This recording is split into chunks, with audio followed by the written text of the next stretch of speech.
very good evening to you, and you are welcome. You're welcome to the show Unka, only on Africa TV, broadcasting live from the very beautiful city of Enugu, Nigeria, the STV 254 and GoTV 17. I am Jimmy Bulama Ashebo. Thank God it's Friday. Pleased to be here once again. While we celebrate a lot of things, it's important for us to also celebrate our girls. Today is International Day of the Girl Child, and the theme is Girls' Vision for the Future. We remain hopeful for the kind of future that we want our girls to have. But while we remain hopeful and while we try very much to create the kind of future we think our girls deserve, it's important for us to continue raising awareness, for the need for the girl child to be educated intellectually and even often ethically. Education is what separates mere existence from living a full life, rich in dignity and blessed with understanding. And that's what we pray for our girls. I do have an exclusive interview with someone a lot of you know, a lot of you love, and a lot of you love to talk about. But we'll go for a quick break right now. When we do come back, more on Unka.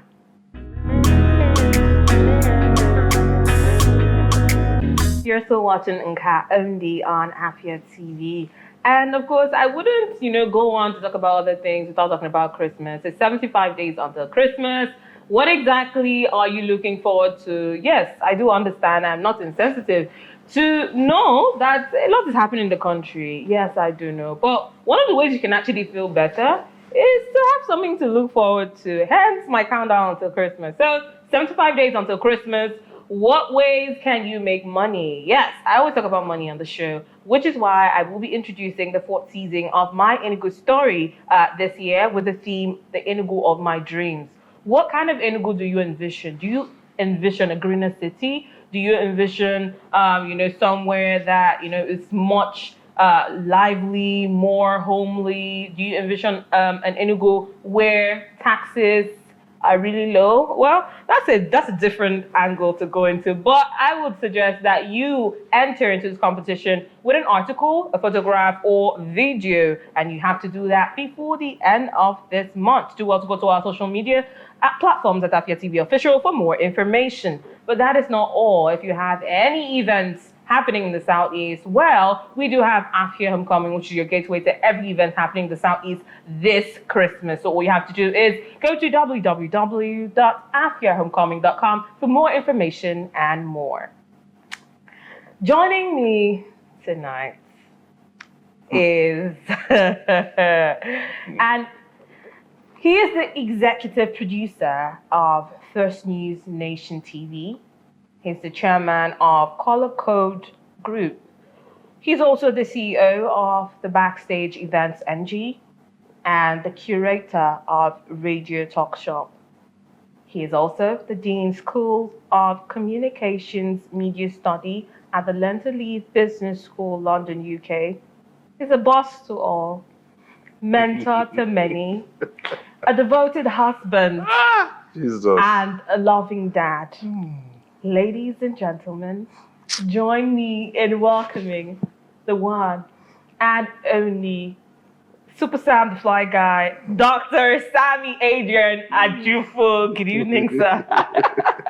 So are you done? I wasn't wrong. No, the way you started, it was almost like a burial or something. You said loving father, loving dad, devoted husband. Your life, and we're happy that you are. Yes. I'm all that. Thanks for having me. No. I've been threatened to join this show many times. So I have to join the show. I want to say to Ojin Wachuku, G-Son, Emma Efa, now I'm here, you can let me rest. Right? Uh-huh. I mean, we do appreciate you for coming. Thank you for having me. Thank you for having me.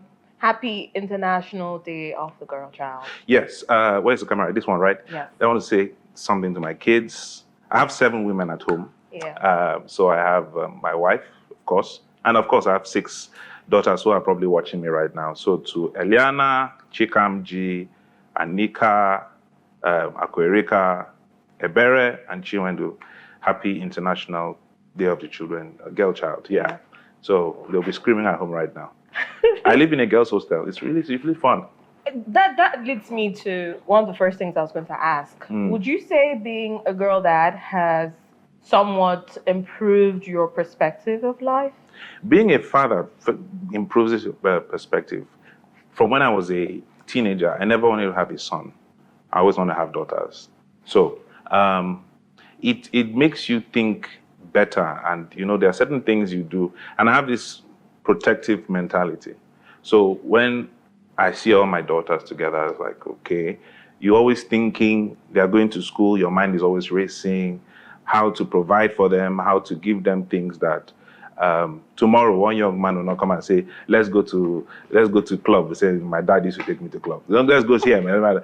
So because being a girl dad is actually a priceless opportunity. You have to mold the families of about 6 different people. You have 6 boys that are going to be coming into your house.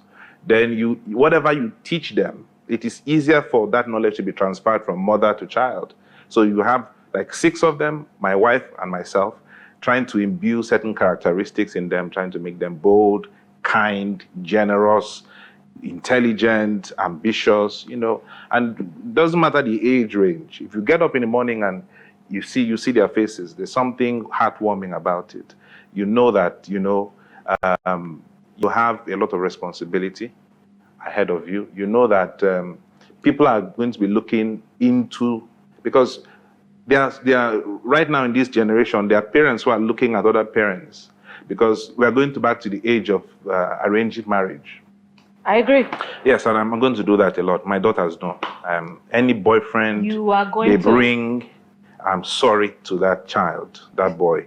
I'm saying it to the camera. I love him. Keep that one. I will be looking at the parents around me, and I'll be setting up my daughters to this. If you like, squint your face. Now, see, we are going back to the days of arranged marriages. Because we can't tell what's going on in this generation again. We don't know the kind of men out there. I don't know who is raising his son right. So I just the same way I'll be looking out and saying, okay, I know this guy, he's raising his son well. I'll be looking at for options, for them, that kind of thing. They will also be looking into my house. Because if the home is not working, usually they blame the wife. Of course. And when they blame the wife, it is directly at me and my wife. So giving me perspective is what it does every day. And I'm always proud to tell people that have daughters. And people say, maybe they're waiting for a son. It's news for everybody. There's no son in the horizon. We are okay. We have locked the gate. You remember someone used to say, lock the gate? I've locked the gate, thrown away the key. So Aquarica is a year and a few months. So that's the... I wish a lot of people would think like you. A lot of men. We're not many. People who have sense are not many. No, it's just fact. Look at it. It's not actually the men that's the problem. My wife has told me that most people who you tell, I have 6 girls, will say, you'll have a boy someday. It's mostly the women. That's the truth. But looking at the Southeast here, where... It will shock you that it's mostly the women. The men are quite conservative about it. The generation, my generation, the millennial generation in the Southeast have a different mentality. Okay. Because, before, when we're younger, if you look at even when they're going to do school runs, you never see fathers. You never see fathers at inter-house sports. You never see fathers, carrying their children, especially daughters. But look at the generation we have today. The fathers are flamboyantly showing their daughters off. So it's a new way of thinking. But you will find out that if you're conversing with somebody, especially my wife to a female or someone is older than her, say, daughters, you'll have son one day. Oh, yes, I agree. Yes. The older generation is so stuck in that. Yeah, they're stuck in that. Yes. When you have a son these days now, you will notice, ask a lot of men, my generation, when they have a son first, the next child they're hoping for is a daughter. Of course. And the daughter will be closer to them. Yes. Good. So I have 6, and I don't lack any. I'm just going to subscribe to any company that's into sanitary pads. They'll be giving me sanitary pads in trucks. So it's a beautiful experience. I mean, I can only imagine, and I pray to be in your shoes one day. Yeah, girls. I want me some daughters. Girls are lovely. Girls are, and not aside being useful around the house, it's something different. To have a daughter. A son would have been, if I had a son, but God gave me that, because that protective thing is always there. I just want to make sure, plus my wife, everybody is okay, everybody's doing fine. That's it. It gives me at least a reason to wake up in the morning. And that is fantastic. Thank you. So, there's something we were talking about off air before we came on the air, and while I was also introducing you, saying you were somebody that a lot of people love. You made mention of not agreeing to that. No, I don't agree with that. Well, in life, everyone has a different perception of who you are. There's a difference. Love is strong. Like is nice. Okay. There's someone that they respect. Let's not even use like or love. Okay. Respect is what I usually get. Or respect. But love is just within my circle. My 7 queens and every other person. Good. Okay. But love. We'll get to why you feel so in just a bit. But people have different perceptions of you, talking about family, friends, mentees. But ultimately, you run the show.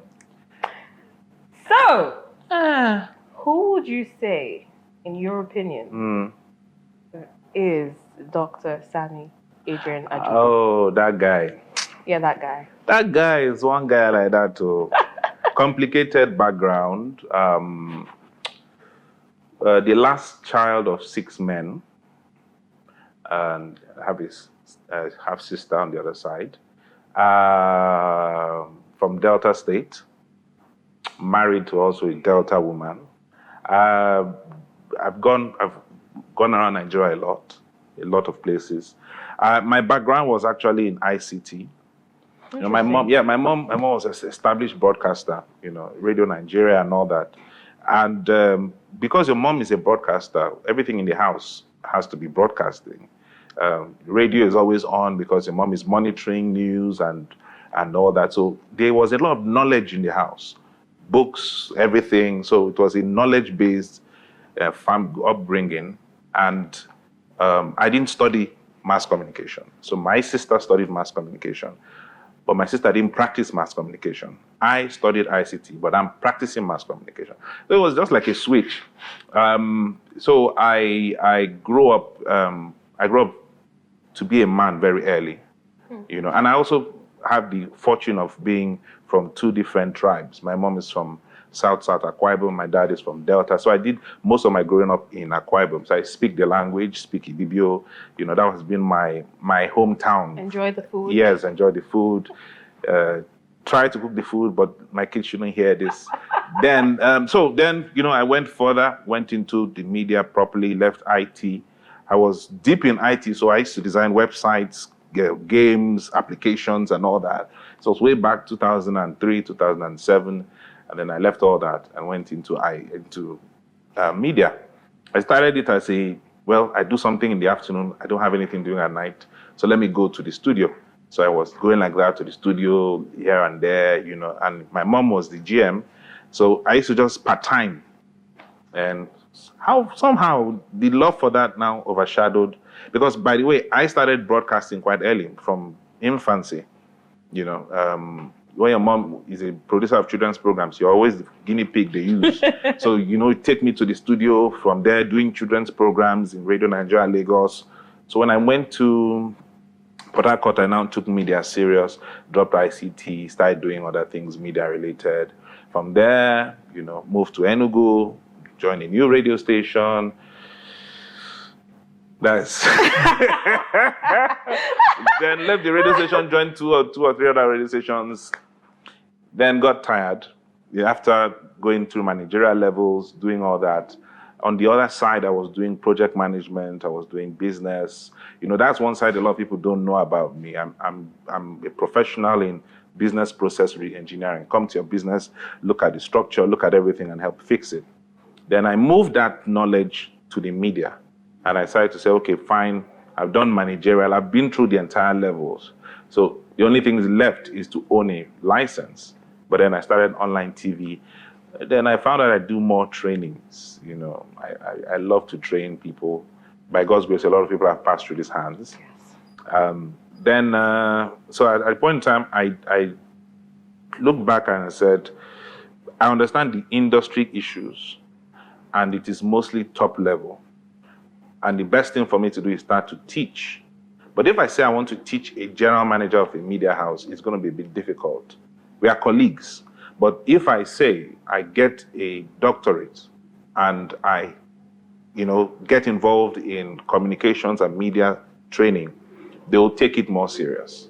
So, I got employed in LLBS UK, and by God's grace, I was instrumental in opening a college, a faculty of media communications. So while I still do every other thing, I now delve into events, and I've been doing MCs for God knows how long. So April was the first time we had a first event, beer and barbecue, bonfire, and then we're having it again. So there are many big parts of me, and so when you say Sammy Ajifo, it's big. I remember when I used to do IT, and one time I was asked to write my CV, and it went to 10 pages. Then I sent that CV to 2 places for a part-time job in Port Harcourt. They will not be able to afford you. No, that was not the problem. When I dropped the CV and I got back, somebody called me and said, I'm the MD of the company. 2 people. I'm the MD of the company. Somebody dropped a proposal on my table. I said, no, it's my CV. They said, no, it's a proposal. They called your CV. They called my CV a proposal. So I had 2 places that asked me. And I was just looking for a part-time thing because the radio thing was just evenings and I was doing IT. I needed something in the middle. So, so I got to become a consultant early. So I started consulting for the companies, and I've been consulting for a long time. It's important to note here and to share that I personally think Dr. Sammy Ajifo has been, conducting training for a very long time. I say this because he was the first person to give me an opportunity to read the news on radio. And also took me from the night bells to the morning bells. So it was a huge shift when I, just a rookie on radio. I was like, you know what? As much as you love talking about relationship, you love love. Come to the morning. You have a good voice for the morning. You will be better off in the morning. And it did pay off a lot. It expanded my horizon, expanded my knowledge, stretched me, far more than I would have, been stretched if I remained at night. And his continuous correction of your diction, pronunciation, articulation. I remember there was the day I was on TV and he called me after. I was like, it's not development, it's development. I would never. It comes second nature to me. Like I said, my upbringing was within that space. The names on radio in Nigeria those days were people who came to our house. Bisi Olatilo, Sonny Irabo, Zachary Mohammed, people who came around the house often, so we knew how to speak from childhood. We saw Frank Edogo, we saw all of them as young people those days. So we were immersed in that. In line with this thought of yours, who would you say is someone who you appreciate, who you would call a mentor, that somewhat had an influence on your career in broadcasting? Well, first and foremost was my mom, because she put me there and I didn't actually want to be there. That's one. But, when you live in a house that you're more of the old public radio, and you have to wait for your mom to go out so you can tune into the new school radio. And the first influence on me was the late Dan Foster. Dan Foster, he revolutionized my thinking about radio. He made radio look fun. For someone who has been around the studio in Lagos, Radio Nigeria Lagos, which is like the epitome of broadcasting then, you see where they are so serious reading news. You see where they are so serious doing broadcasting. And it's not like now where you have OAPs. You had DCAs those days. And they had these big tapes, like maybe half of this, and you have your recording. It's not like when you say plug your phone to the console. No, you had to put this tape, and it's like ropes. When you remember cassettes, you have to put it like this, and you press it, and then the song will finish playing. You stop it and move it. Oh my goodness. So I watched all that, and that influenced my thinking a lot. Because when the likes of Cool FM came on stream, when Cool FM, Rhythm FM came on stream, it was like a mind opener for me. I could see how to mix with the new school and the old school. So Dan Foster was a big influence. Funny enough, Freeze. Yeah. Freeze of today. Freeze? Daddy Freeze was a strong influence on me. Interesting. Yeah, very interesting. Then we had Radio Nigeria guys, like I mentioned, Frank Edogo, who went to Who Wants to Be a Millionaire. We watched these people grow up. You know, I literally knew them. So those became my mentors. They didn't know. The only person I wrote to and I met one-on-one was Dan Foster. Oh. Yeah, so and I wrote to him because that's what you should do when you need a mentor. You write to the mentor. The mentor has to know you. You can't have a mentor. You can't have a role model. A role model doesn't need to know you. You can just be modeling your career after the person from a distance. But if it's a role model, if it's a mentor, you write the person and say, I want you to be my mentor. You're bringing back the old ways of doing things that I feel like should still be in existence. A lot of Gen Z culture is influencing the way we do broadcasting. It's kind of like sidelining the basic principles of journalism as we know it and as it should be. Yes, the reason is because the foundations of broadcasting and the standards needed to be enmeshed, that you put it as your foundation.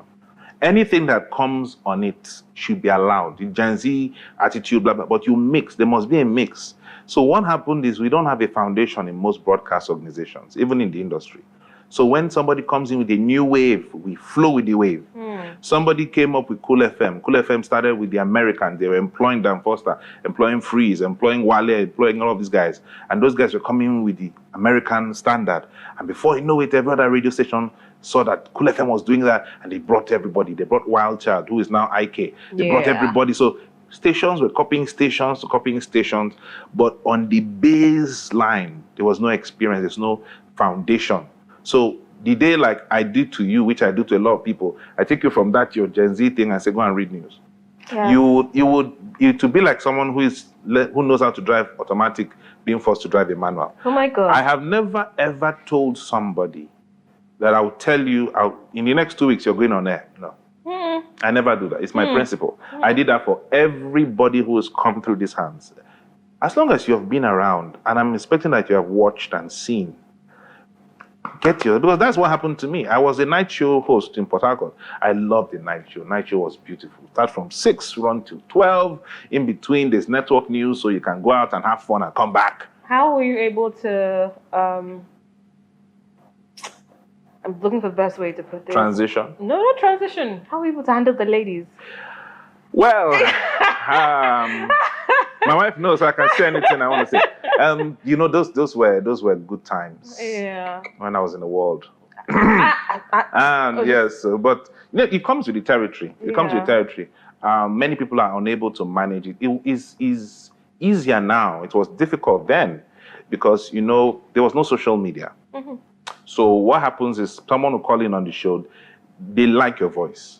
That's the first thing. That's something all radio presenters don't understand. TV and radio is that, number one, everybody loves your voice, especially because they want you to pick up their call.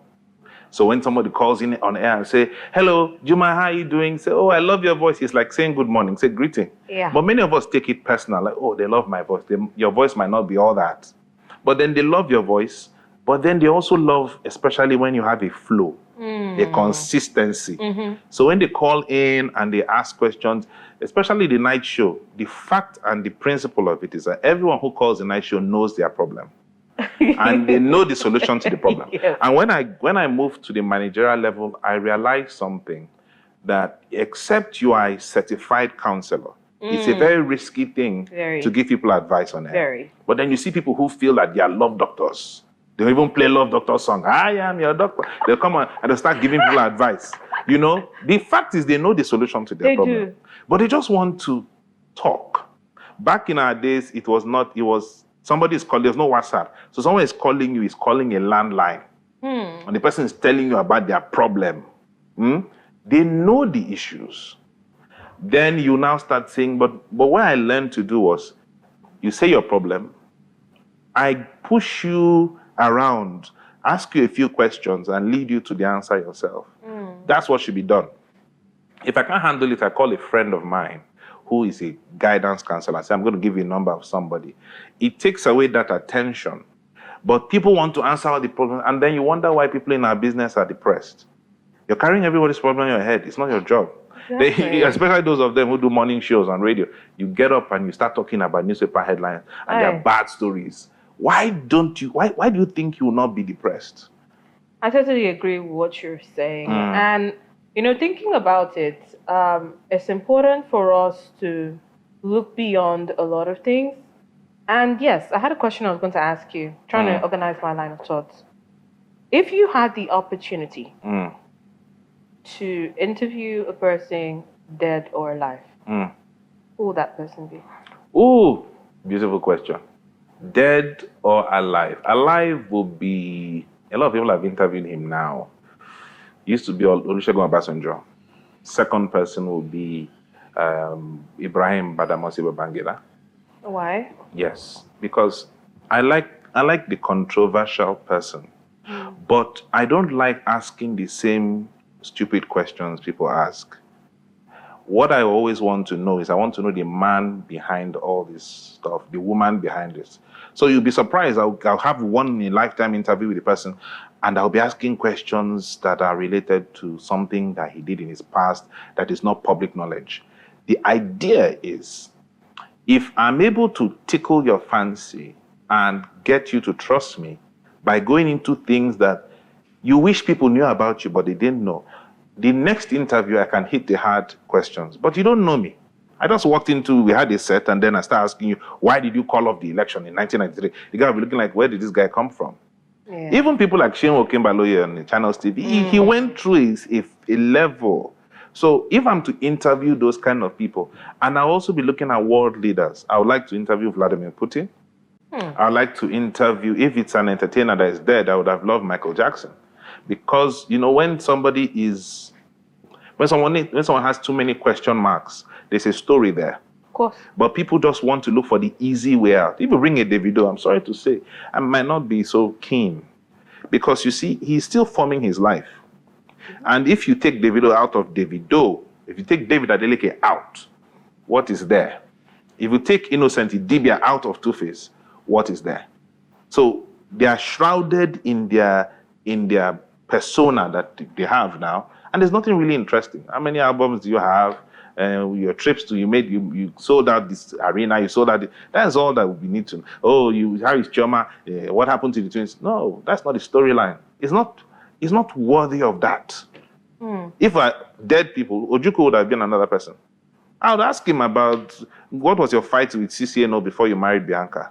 Rather interesting. We'll go for a quick break right now. When we do come back, this exclusive with Dr. Sammy Adrian Ajufo continues. Don't go anywhere. You're welcome back to Nka only on Afia TV. And if you're just joining us, this is an exclusive interview into the life of Dr. Sammy Adrian Ajufo. And it's been an interesting conversation so far.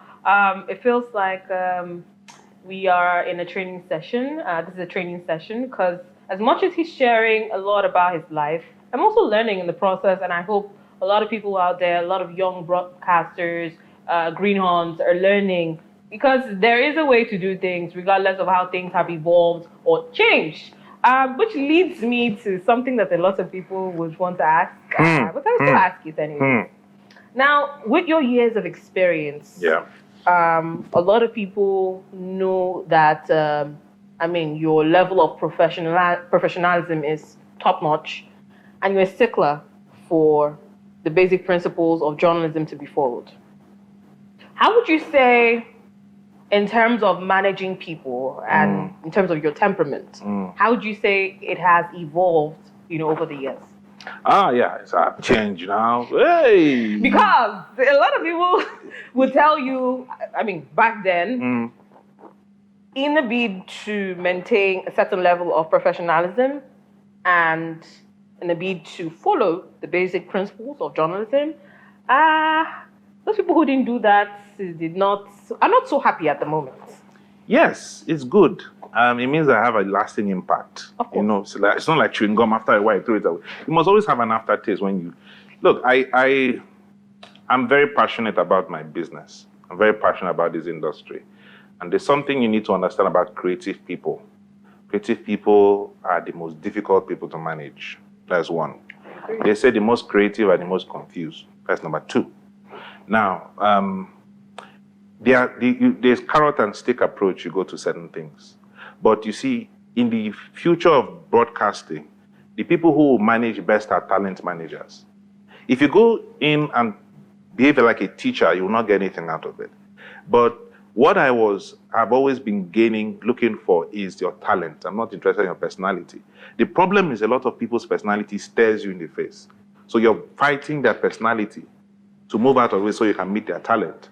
So if somebody says, well, I was harsh on you, did I slap you? No. Did I insult you? No. You're expected to be babied. But because of the sensitivity of what we need to do, and the fact that you need to build a brand, you cannot kid around with the platform you have. Like this is Afia TV. How much is the owner paying for a license? Then put any kind of person on the screen. You know what happens. Then this goes the same way for radio. The fact remains, if you were very good, and if the station that we're working in, the media house, was very good, you probably would have not gotten a job immediately in that station. They will look for the best.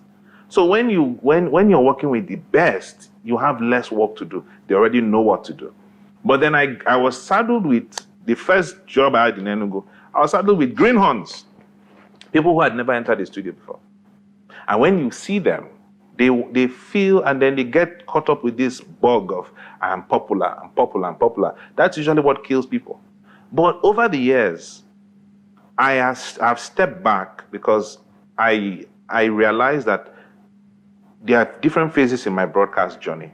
There's a phase of putting your hand in the dirt, try to make this person put the manure, sandfill, sandpaper the person. Then you move from that, find somebody else who will do that job, and you move to managing that person. So it's not about the years have taken a toll on me. No, it's that it's no more my job to do that. Now I'm wiser. I'll look at where you come from. I'll look at your experience before I employ you. I will not be desperate to try and fix something. You're trying to run a media house and you're trying to do training at the same time. It's difficult. Right. So a lot of people took offense. And later on, when they too went into management, they called me and they were apologizing. I said, you didn't understand what I was doing. Because it takes time for you to understand how to manage it. A creative person is very volatile. You need to know how to pet him here, and there are times he will be heady, then you bring him back. Ask the people who have been managers of the likes of Two-Face, Davido, Whiskey. They are still the managers till today. They can tell Davido, sit down here, he will sit down. Because they have curtailed their excesses. But when it is time for them to shine, nobody can accuse me that I went to spoil their shine. Fix yourself so that when you go out there, you're good. So nobody will say that I gave him anxiety, depression, he wanted to kill himself. Never. Was I hard on people? Definitely. Will I be hard again? Definitely. Because that's the best way to grow. You can't be babying people around, especially for the sensitivity of the task they have. If everyone who was a trained pilot, someone says, you're going to be flying a 747, 737. Oh, you don't know how to fly, sorry. But you enter, the first one, after the first one, we'll see what we'll do. Okay, you kill people, that is okay. You come back. No. Because it is that sensitive. It is as sensitive as a chemical engineer, it's as sensitive as a medical doctor. It is. A lot of people don't understand that broadcasting is more impactful on the mind because people listen to you, they open their minds to you. The reason why someone subscribes for DSTV or tunes into a radio is that they're allowing that media house to have access to their mind. So what are you pushing into their head? So it is very sensitive. You need to do a lot of background work, and fixing people to get to where they need to get to is not an easy thing. I have no apologies. I have so many, by God's grace, so many success stories. So if people say, then he was harsh, now he's cool. No. I'm not the one that does that. Number two, I get called to consult. Someone says, I sit down with you in an interview. No, this person is going to be a problem. No, this person needs to go and work on himself. Okay, this person, we can train him little, give him this, that. That is what experience has taught me.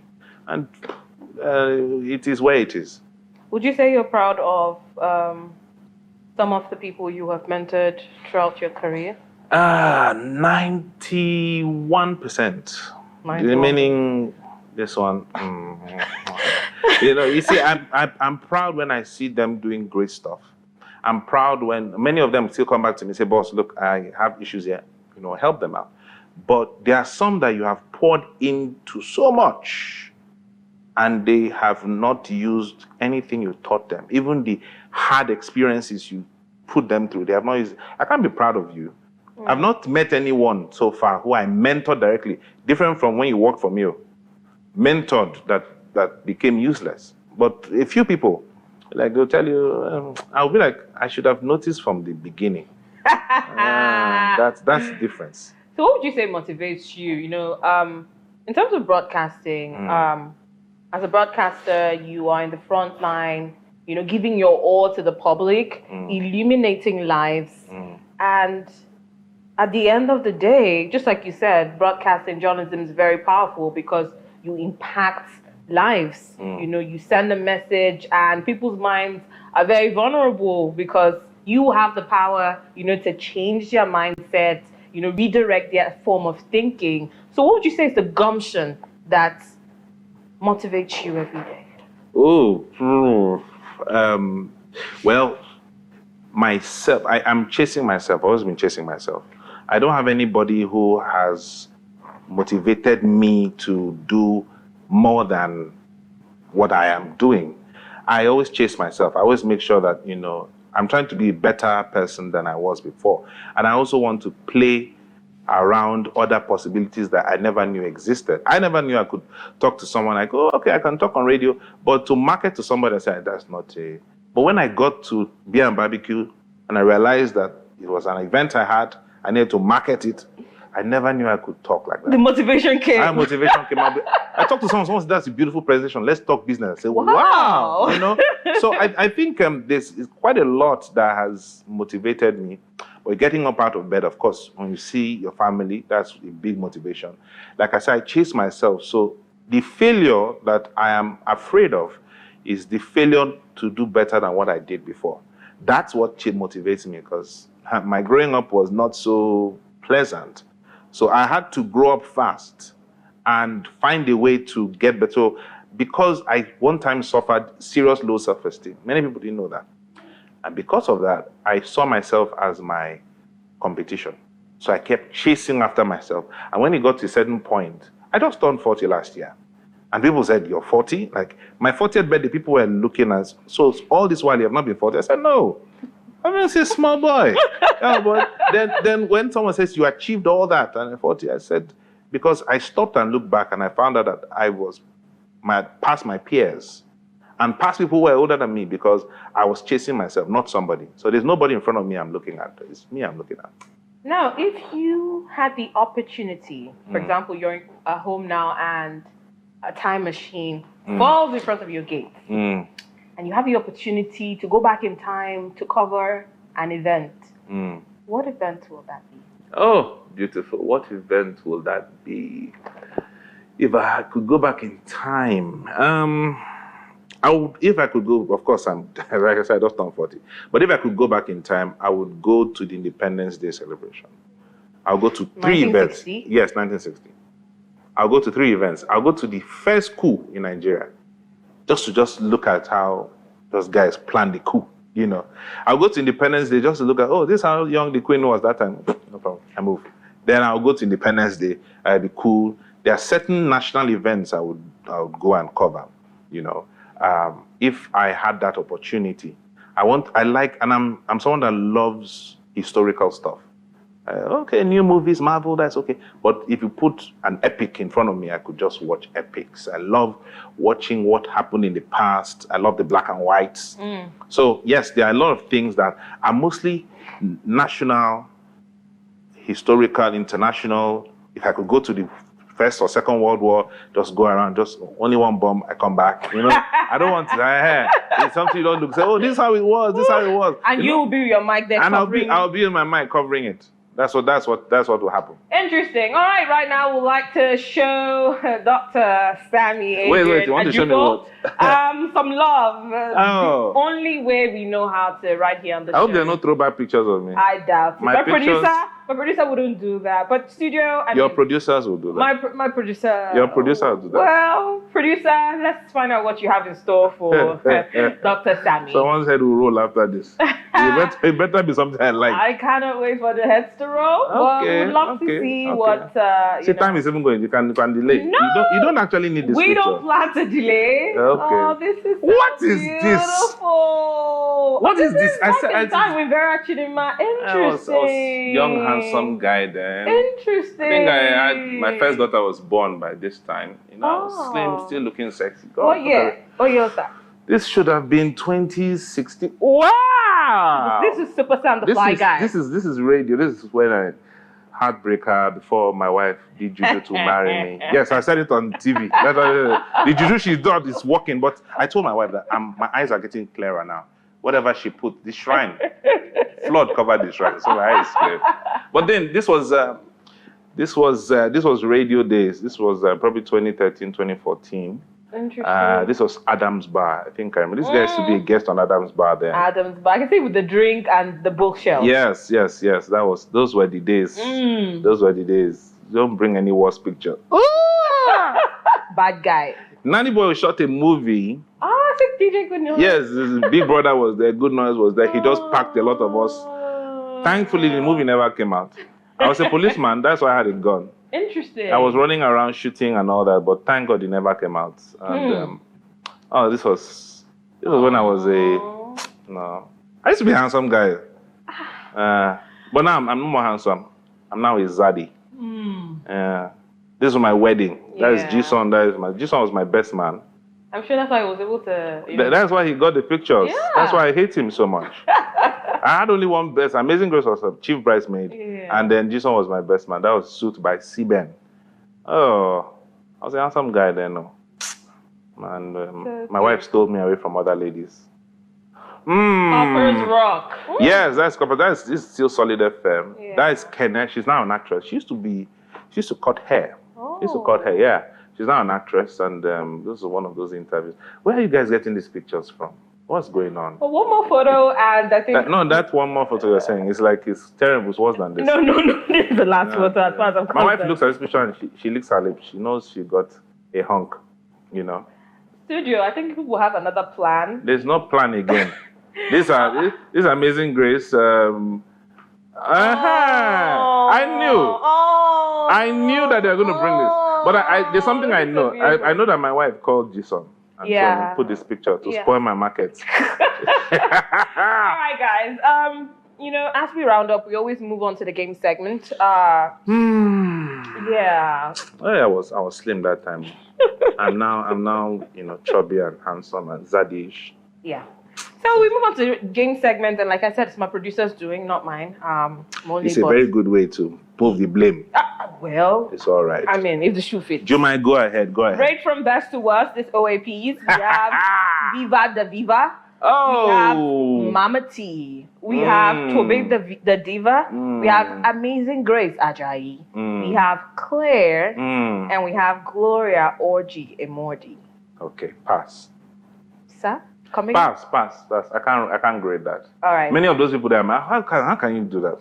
Like I said, if you think about it, you know it's come from my producer. It's not from you, I know. But those people transformed enugu media, and best to worst. There are other names you would have added, but since you didn't add those names, all right. Right from best to worst, this OAPs, we have Onyozi, we have Richard Asiebu, we have Alex Obodo. Richard is worse. We have Didi.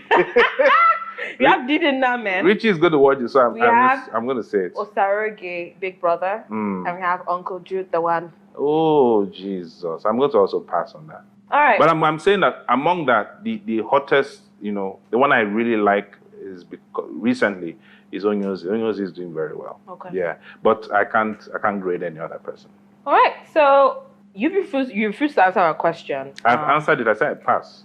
Well, it's worse. There are people you would have added, and I'll tell you, Terrible. Would you like to share those names with I us, sir? cannot do that because there's All no right. time. Okay, as we round up, we would like you to sing. A lot of people do not know this side. She said- Dr. No, Sammy wait. Agent Adibo. Go back to the He other game. can I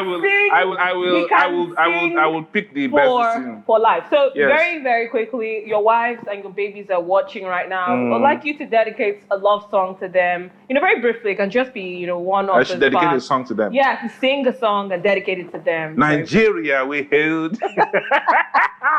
I don't sing. I've heard him sing public. Stuck on You, and it was amazing. Oh, yeah, This was karaoke. That was when fuel was not 1,000. So you're not going to sing? I do this privately. You do with what? my loved ones. Okay, just a little bit. I've sung one of my greatest hits. Not Nigeria, Nigeria, we just a hailed. little bit. Grab the album. It's out there in the market, produced by the federal government. All right. On that note, we say But why thank would you guys do that? Why would you ask me to sing? Another time we'll ask you to sing. I will not come back another time. You will definitely come back. Thank you so very much, sir, for joining us. We do appreciate you and cannot wait to have you next time. I will not be hard next time. Until Monday, when we come your way, do also follow us on all our social media platforms at Afia TV Official. I am Jumai Bulama Ashebu saying good night and have a fantastic weekend.